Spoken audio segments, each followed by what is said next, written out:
Hello दोस्तों, स्वागत है आपका एक और नए वीडियो में। मैं आपका दोस्त संतोष पंत आप लोगों को मेडिकल बिलिंग और कोडिंग सिखा रहा हूं और उम्मीद करता हूं कि मेरे जो वीडियोस मैं आपके लिए बना रहा हूं इससे आपको ज़रूर मदद मिल रही होगी अपनी नॉलेज बढ़ाने में। और आप जो आपकी जॉब कर रहे हैं इसमें भी आपको काफ़ी हेल्प मिल रही होगी चीज़ों को समझने में। तो आज हम अपने चैप्टर 21 पे आ गए हैं, जिसके ऊपर मैं आपको बताने वाला हूँ न्यू और इस्टेब्लिश पेशेंट की बिलिंग के कोड्स क्या होते हैं। इससे पिछले वीडियो में मैंने आपको बताया था कि न्यू और इस्टेब्लिश पेशेंट्स के रूल क्या होते हैं और क्या चीज़ों को ध्यान में रखकर ये डिसाइड किया जाता है कि पेशेंट न्यू होगा या इस्टेब्लिश। आज मैं उनके बिलिंग कोड्स के बारे में आप लोगों को बताऊंगा, क्योंकि जब हम फिजिशियन बिलिंग करते हैं इसमें new and establish CPT code जो होते हैं हमारे ऑफिस विजिट सबसे ज़्यादा बिल होते हैं और ऑलमोस्ट एवरी क्लेम में हमारे ये सीपीटी कोड यूज़ होते हैं। तो अगर हमें इन कोड्स की आइडेंटिफिकेशन होगी तो हमको इनको समझने में, इनके डिनायल्स को समझने में, इनकी बिलिंग को समझने में बहुत आसानी होगी। इसलिए मैं इस वीडियो को आप लोगों के साथ शेयर करना चाहता हूँ। तो चलिए अपने चैनल को स्टार्ट करते हैं अपने इस वीडियो को। और अगर आपने सब्सक्राइब नहीं किए हैं अभी तक तो सबसे पहले आप सब्सक्राइब कर लीजिए, क्योंकि आपको बहुत ही अच्छे अच्छे वीडियो आपको इस चैनल पे मिलने वाले हैं। तो चलिए स्टार्ट करते हैं। ये चैप्टर हमारा थोड़ा लंबा हो सकता है, क्योंकि इस चैप्टर में बहुत ही इंपॉर्टेंट टॉपिक हम डिस्कस करने वाले हैं फिजिशियन बिलिंग के बारे में, जो कि फिजिशियन बिलिंग में बहुत ज़्यादा यूज़ होता है। अब हमें पता चल गया है कि न्यू पेशेंट्स कैसे आइडेंटिफाई किए जाते हैं। अगर आपने वो अभी तक वीडियो मेरा नहीं देखा है तो इससे पहले जो चैप्टर 20 है उस वीडियो को जाकर देख लीजिए, आपको पता चल जाएगा कि न्यू पेशेंट्स को कैसे आइडेंटिफाई करते हैं। अब न्यू पेशेंट्स की बिलिंग किस प्रकार से होती है, इनमें कौन से सीपीटी कोड बिल होते हैं, वह मैं आपको इसका ओवरव्यू दे देता हूँ। पहला जो कोड है हमारा CPT 99202 कोड है। 99 सीरीज जो होती है इवोल्यूशन मैनेजमेंट की होती है। इसमें 99202 जो हमारा CPT कोड है उसका डिस्क्रिप्शन होगा स्ट्रेट फॉरवर्ड MDM, मीन्स कि straight forward medical decision making है। मीन्स जब डॉक्टर के पास पेशेंट गया तो डॉक्टर को ज़्यादा रिव्यू नहीं करना पड़ा, उसे तुरंत देखते समझ में आ गया और स्ट्रेट फॉरवर्ड उसने अपना डिसीजन लिया। जो हमारी कंसल्टेशन थी वो 15 से 29 मिनट्स तक चली। दैट मीन्स कि कम से कम उस कंसल्टेशन में 15 मिनट स्पेंड हुए डॉक्टर के और 29 मिनट मैक्सिमम काउंट हुए। तो यह जो कोड्स होते हैं इवैल्यूएशन मैनेजमेंट के जो कोड्स होते हैं, ईएनएम के ऑफिस विजिट्स होते हैं या हॉस्पिटल के कोड्स होते हैं। ईएनएम के कोड जो होते हैं ये मेडिकल डिसीजन मेकिंग टाइम और काफ़ी अदर और चीज़ों से डिपेंड होता है कि हम कौन सा कोड चूज़ करेंगे, और ये मेडिकल कोडिंग का बहुत ही इंपॉर्टेंट चैप्टर होता है। बिलर्स के लिए इजी है कि ज़्यादातर हमारे जो फिजिशियन होते हैं वो सुपर बिल के ऊपर मार्क कर देते हैं आपने कौन सा सीपीटी कोड चूज़ करना है, बिल करना है। पर कोडिंग के पॉइंट ऑफ व्यू से बहुत ही डिफिकल्ट है इन कोड्स को निकालना। तो ये कैसे निकाले जाते हैं, कैसे जज किया जाता है कि इसकी मेडिकल डिसीजन मेकिंग कैसे डिसाइड हुई है या इस पेशेंट की हिस्ट्री क्या है और इसका ओवरव्यू कैसे किया गया है, तो ये मैं आपके कोडिंग के चैप्टर जब आपको सिखाऊंगा तब मैं उसमें आपको बताऊंगा। अभी बिलिंग के पॉइंट ऑफ व्यू से आपको स्ट्रेट फॉरवर्ड समझ लेना है कि अगर स्ट्रेट फॉरवर्ड MDM लिया गया होगा इसीलिए 99202 CPT को मार्क किया गया है, और जो कंसल्टेशन टाइम होगा वो 15 से 29 मिनट्स होगा। एक कोड 99201 भी काफ़ी यूज होता था पहले, लेकिन ये इस 2020 से ये CPT कोड डिलीट हो गया है, तो 99201 को हम यहाँ पे मेंशन नहीं कर रहे हैं।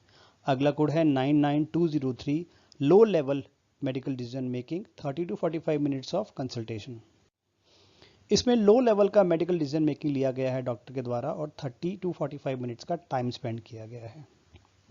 99204 moderate level medical decision making 45 to 59 minutes of consultation. Means कि मॉडरेट लेवल का एक मेडिकल डिसीजन मेकिंग लिया गया है डॉक्टर के द्वारा और उसमें काफ़ी चीज़ें रिव्यू की गई हैं और ये समझा गया है कि ओके इसमें 45 मिनट लग जाएंगे सब रिव्यू करने में इन सब चीज़ों को। इसलिए यूजुअली 99204 CPT कोड होके मार्क होकर हमारे पास आता है बिलिंग में। और जो हाईएस्ट कोड है इस कैटेगरी का वो है 99205 high level medical decision making, जिसमें 60 मिनट से लेकर 74 मिनट्स तक कंसल्टेशन में स्पेंड हो सकते हैं पेशेंट और डॉक्टर के द्वारा। तो ये कब से हाई लेवल का CPT कोड हो रहा है और ये बहुत ही ध्यान से हमें बिलिंग करना होता है, क्योंकि कई बार insurance company high level MDM वाले कोड 99205 को बिल करने पे आपसे मेडिकल रिकॉर्ड मांग सकती है, यह प्रूव करवाने के लिए कि क्या सच में इतना टाइम स्पेंड हुआ है, इतनी high level medical decision making की गई है डॉक्टर द्वारा। और कई बार इंश्योरेंस कंपनी आपके पास ऑडिट के लिए जब क्लेम्स आएंगे AR में, तो हो सकता है कि वो लेवल को कम करके बिल करने के लिए आपको कहे मेडिकल रिकॉर्ड रिव्यू करने के बाद, अगर ये अप कोड किया गया है कोडर के द्वारा। अप कोड मीन्स कि किसी कम लेवल का कोड होना था आपने ज़्यादा लेवल बिल कर दिया, और डाउन कोड मीन्स कि ज़्यादा होना चाहिए था आपने कम का कोड बिल कर दिया। तो हमारी जो बिलिंग कोडिंग है बिल्कुल एक्यूरेट होनी चाहिए, ना तो अप कोड होनी चाहिए ना डाउन कोड होनी चाहिए। तो ये हमारे न्यू पेशेंट्स के कोड होंगे 99202, 203, 204 एंड 205, जो कि बिलर्स को हमारे सुपर बिल पर मार्क होके आएंगे और कोडर्स को इन कोड को डिटरमाइन करना होगा मेडिकल रिकॉर्ड रिव्यू करने के बाद। बट ज़्यादातर अब मैं कह सकता हूँ कि मेडिकल बिलिंग में सुपर बिल्स में ये मार्क होकर आ जाते हैं इजीली। इसके बाद चलते हैं हम इस्टेब्लिश पेशेंट कोड्स की तरफ, जो कि सबसे पहला कोड है 99211। ये बहुत इंपॉर्टेंट कोड है क्योंकि यह इस कोड का डिस्क्रिप्शन थोड़ा डिफरेंट है। Minimal problems without needing any presence of physician. That means कि जब ये कोड बिल होता है तो डॉक्टर का इन्वॉल्वमेंट ना के बराबर होता है या नहीं होता है। जैसे कि पेशेंट ऑफिस में आया है, उसने कुछ प्रॉब्लम नहीं है, लेकिन वो अपने मेडिकेशन रिफिल के लिए आया है, ड्रग्स को लेने के लिए आया है, या कोई इंजेक्शन शॉट लेने के लिए आया है, या अपनी एक्सरे रिपोर्ट कलेक्ट करने के लिए आया है, किसी प्रकार की लैब रिपोर्ट हो सकती है उसको कलेक्ट करने के लिए आया है, जहाँ पे फिजिशियन के द्वारा फेस टू फेस देखना ज़रूरी नहीं है, उसे नर्स ने ट्रीट किया है या किसी ऑफिस स्टाफ ने उसको इंजेक्शन परफॉर्म किया है, सिंपल इंजेक्शन या कोई ड्रग रिफिल किया है, तो इस केस में 99211 बिल होता है। तो यूजुअली ये फिजिशियन के लिए बिल नहीं किया जाता है। अगर फिजिशियन इन्वॉल्व है तो आप दूसरे कोड्स बिल करेंगे, जो कि हो सकते हैं 99212 straight forward medical decision making. इसमें 10 से लेकर 19 मिनट डॉक्टर ने स्पेंड किए होने चाहिए, आप ये बिल कर सकते हैं। ओके, इस्टेब्लिश बिलिंग का अगला कोड है 99213। बहुत ज़्यादा बिल होता है, बहुत कॉमन है। लो level medical decision making 20 to 29 minutes of consultation होती है इसके अंदर। ये कोड बहुत ज़्यादा बिल होता है क्योंकि इसमें लो लेवल मेडिकल मेकिंग है और 20 मिनट्स तक ही यूजुअली इनकाउंटर्स होते हैं डॉक्टर और पेशेंट्स के बीच में। 99214 moderate level medical decision making होती है, इसके अंदर 30 to 39 मिनट्स का कंसल्टेशन होता है। ये ज़्यादा जाएगा तो कोड चेंज हो जाएगा, यूजुअली 30 मिनट से लेकर 39 मिनट्स के एनकाउंटर्स के लिए 99214 बिल होता है। ये भी बहुत ज़्यादा बिल होता है हमारे मेडिकल बिलिंग में। 99215 अगेन ये high level medical decision making code है, जिसमें 40 से लेकर 54 मिनट तक स्पेंड होने चाहिए फेस टू फेस एनकाउंटर के अंदर।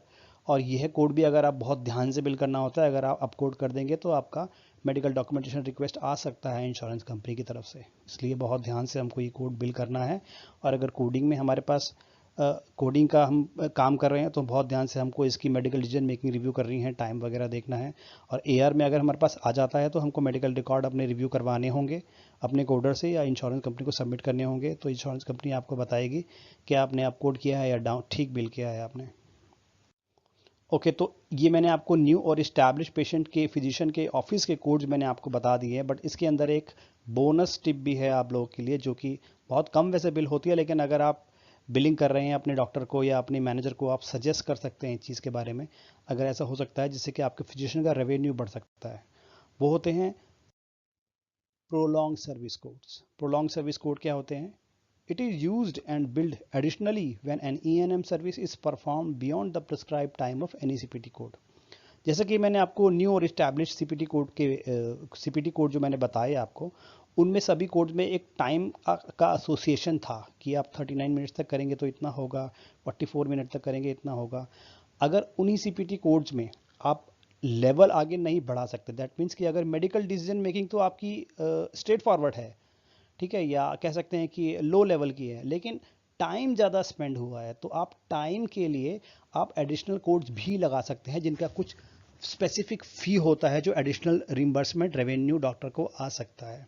तो अगर आप कोडिंग के पॉइंट ऑफ व्यू से या बिलिंग के पॉइंट ऑफ व्यू से भी अगर आपके पास ये नॉलेज है, आपको पता है कि टाइम ज़्यादा स्पेंड हुआ है, डिसीजन मेकिंग आपकी सेम है लेकिन आपका टाइम बढ़ गया है, तो आप एक एडिशनल एड ऑन कोड लगा सकते हैं अपने ऑफ विजिट के साथ एडिशनली, जिसके आपको अलग से पेमेंट आएगी। बट ये बहुत ही नेसेसरी है कि आपके पास मेडिकल रिकॉर्ड रिव्यू का रिक्वेस्ट आ सकता है इंश्योरेंस कंपनी के पास, अगर आपका डॉक्यूमेंट ये प्रूव करता है कि एक्स्ट्रा टाइम यूज़ हुआ है, स्पेंड हुआ है, तो आप ये कोड डेफिनेटली बिल कर सकते हैं।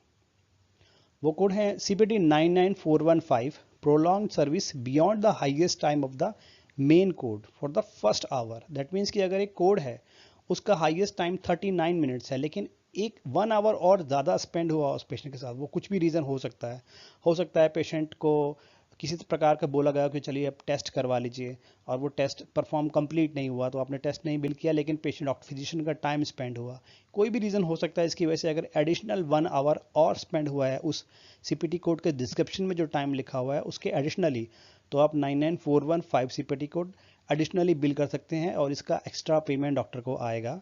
और अगर 1 आवर से ज़्यादा और लग जाता है तो अतिरिक्त जितने भी 30 मिनट अतिरिक्त लगेंगे, एडिशनल 30 मिनट्स के लिए 99416 सीपीटी कोड बिल हो सकता है, जिसकी भी अलग से एडिशनल पेमेंट डॉक्टर को आएगी। तो एटलीस्ट अगर आपका कांटेक्ट है फिजिशियन के ऑफिस के साथ में या फिजिशियन के जो ऑफिस मैनेजर है उसके साथ में, आप उनके साथ ये डिस्कस कर सकते हैं कि क्या ऐसी सिचुएशन आपके पास आती है जहाँ पर प्रोलॉन्ग सर्विसेज कोड हम बिल कर सकते हैं, और अगर आती है तो हमको ये कोड ज़रूर बिल करना चाहिए, क्योंकि ये एक एडिशनल रिम्बर्समेंट है, रिवेन्यू है डॉक्टर के लिए, जो उसे ज़रूर मिलना चाहिए अगर वो एक्स्ट्रा टाइम किसी पेशेंट के साथ स्पेंड कर रहा है। तो आज के लिए हमारा इतना ही चैप्टर होगा। मैं आपको दोबारा इसका सिनॉप्सिस दे देता हूँ वीडियो का। मैंने पिछले वीडियो में आपको न्यू और एस्टैब्लिश पेशेंट के रूल क्या होते हैं वो बताए थे, और इस वीडियो में मैंने आपको बताए हैं कौन से सीपीटी कोड इन पेशेंट्स के लिए, न्यू एस्टैब्लिश के लिए यूजुअली बिल किए जाते हैं, जो आपके पास बहुत ज़्यादा बिलिंग के लिए आते हैं फिजिशियन बिलिंग में।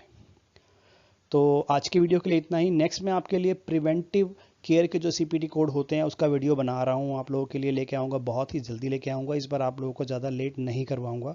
उसके अंदर मैं आपको बताऊँगा प्रिवेंटिव बिलिंग क्या होती है, इनके सीपीटी कोड क्या होते हैं, और जो आपके पास डिनाइल्स आते हैं, मैं ये मानता हूँ कि एआर में प्रिवेंटिव कोड्स के डिनाइल बहुत ज़्यादा आते हैं, तो इन कोड्स को आप कैसे डिनाइल्स को सॉल्व कर सकते हैं, इनकी बिलिंग को समझकर ही, इनकी कोडिंग को समझकर आप कैसे डिनाइल को सॉल्व कर सकते हैं, ये मैं आपको आने वाले वीडियो में ज़रूर बताऊंगा। तो दोस्तों, अगर अभी तक आपने लाइक नहीं किया वीडियो को, ज़रूर लाइक कर दीजिएगा अगर आपको अच्छा लगा, कुछ नॉलेज मिली है इस वीडियो के साथ में, और बहुत ही जल्दी मैं ऐसे इन्फॉर्मेटिव और वीडियो आपके लिए लेके आऊँगा। थैंक यू सो मच दोस्तों, मिलते हैं बहुत ही जल्दी।